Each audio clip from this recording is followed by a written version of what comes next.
wabarakatuh. Selamat pagi teman-teman, dan selamat pagi juga kepada dosen terhormat kita, Ibu Khalifatun Hasanah. Semoga kita semua dalam keadaan sehat walafiat. Amin ya robbal alamin. Pada kesempatan kali ini saya akan menjelaskan mengenai apa sih pendekatan behavioral dalam bimbingan konseling. Sebelum saya menjelaskan materi tersebut, saya akan memperkenalkan diri saya terlebih dahulu. Perkenalkan, nama saya Putri Aulia, NIM 203141174. Saya dari Program Studi Pendidikan Guru Madrasah Ibtidaiyah, Fakultas Ilmu Tarbiyah. Selamat menyaksikan.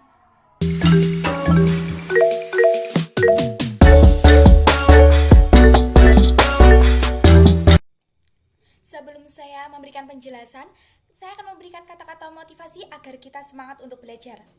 Bila memiliki banyak harta, kita akan menjaga harta. Namun, jika kita memiliki banyak ilmu, maka ilmu yang akan menjaga kita. A.A. Jim. Pendidikan adalah senjata yang paling ampuh yang bisa digunakan untuk mengubah dunia, kata Nelson Mandela. Sebelumnya, saya akan menjelaskan apa sih itu bimbingan konseling.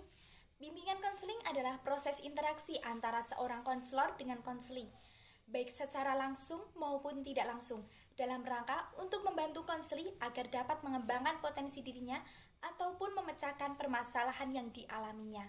Sedangkan pendekatan behavioral adalah pandangan teoritis yang beranggapan bahwa persoalan psikologi adalah tingkah laku, tanpa mengaitkan konsep mengenal kesadaran dan mentalitas.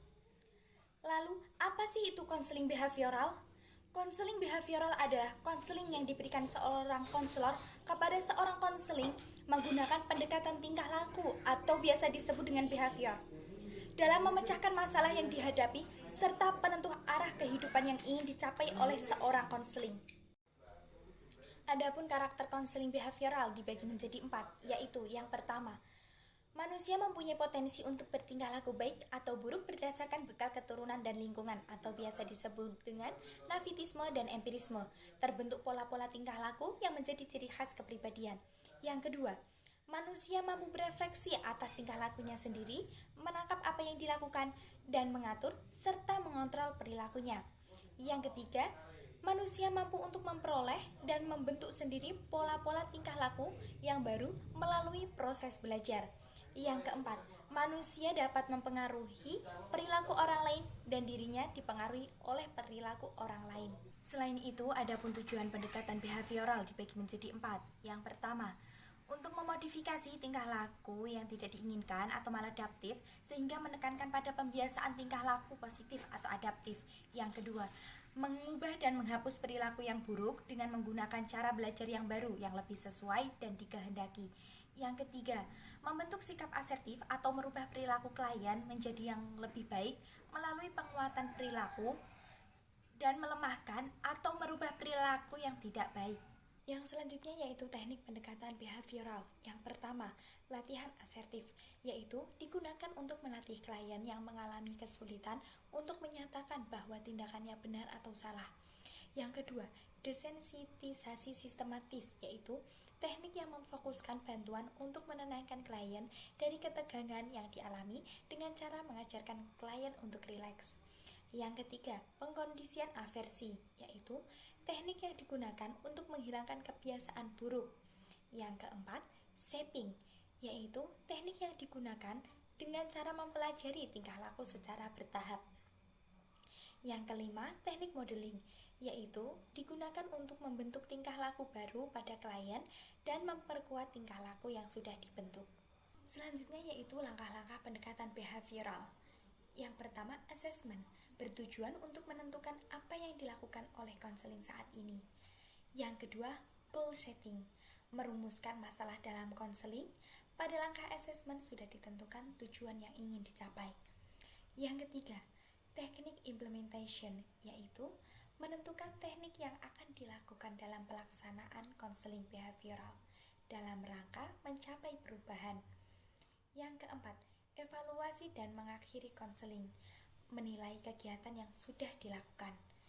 Yang kelima, feedback, atau biasa disebut dengan menganalisis kekurangan dan memperbaiki untuk mencapai hasil yang maksimal. Saya akan memberikan tambahan penjelasan yang saya ambil dari jurnal yang berjudul Teori dan Aplikasi Pendekatan Behavioristik dalam Konseling dengan volume 7. Sejarah teori pendekatan behavioral.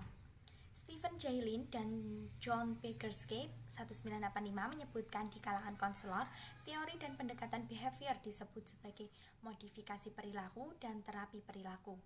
Sedangkan menurut Carlton E. Beck, pada tahun 1971 istilah ini dikenal dengan behavior therapy, behavior counseling, reinforcement therapy, behavior modification, contingency management. Istilah ini pertama kali digunakan oleh Lindsay pada tahun 1954 dan kemudian lebih dikenalkan oleh Lazarus pada tahun 1958. Istilah pendekatan tingkah laku lebih dikenal di Inggris, sedangkan di Amerika Serikat lebih dikenal dengan istilah behavior modification. Di kedua negara tersebut, pendekatan tingkah laku terjadi secara bersamaan. Pandangan tentang manusia. Pandangan ini menganggap bahwa pada dasarnya manusia bersifat mekanistik atau merespon kepada lingkungan dengan kontrol yang terbatas, hidup dalam alam deterministik, dan sedikit berperan aktif dalam menentukan martabatnya. Asumsi dasar dan konsep teori behavioristik. Menurut Stephen J. Lin dan John Baggerscape pada tahun 1985 mengemukakan bahwa asumsi dasar dan konsep teori behavioristik dibagi menjadi 6. Yang pertama, memiliki konsentrasi pada proses perilaku. Yang kedua, menekankan dimensi waktu here and now.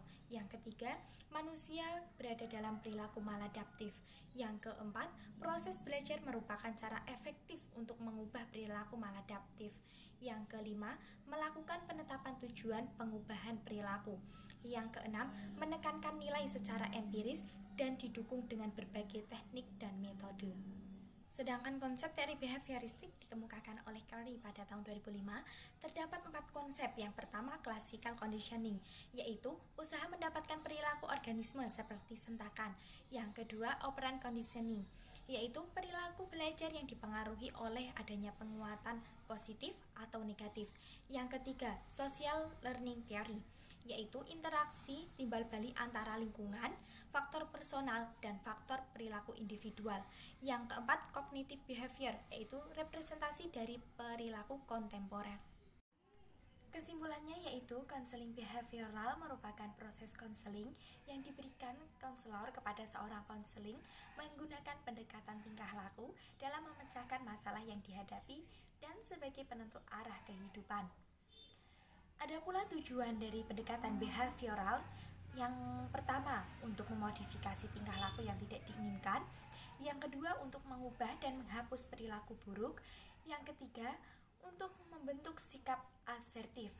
Selain itu, teknik pendekatan behavioral dibagi menjadi 5, yaitu latihan asertif, desensitisasi sistematis, pengkondisian aversi, shaping, dan teknik modeling.